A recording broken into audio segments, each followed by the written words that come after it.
everyone, this is Astrid with Kanen Coffee, and I've got this Jura S8. So I replaced the binder assembly, so here's the old one.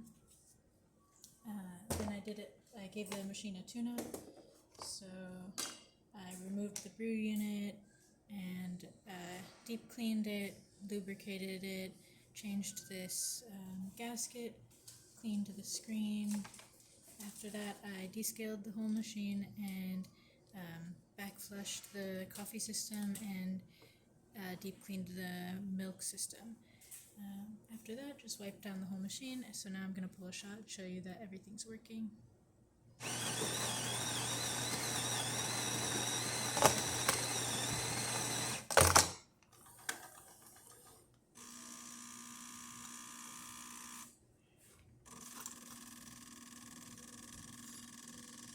So the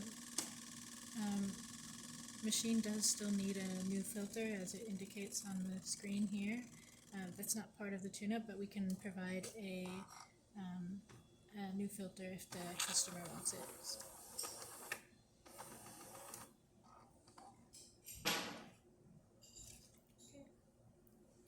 So there you can see, you can still get a pretty nice shot.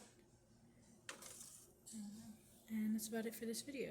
If you like the video, please subscribe to the channel and hit the like button. Thanks for watching.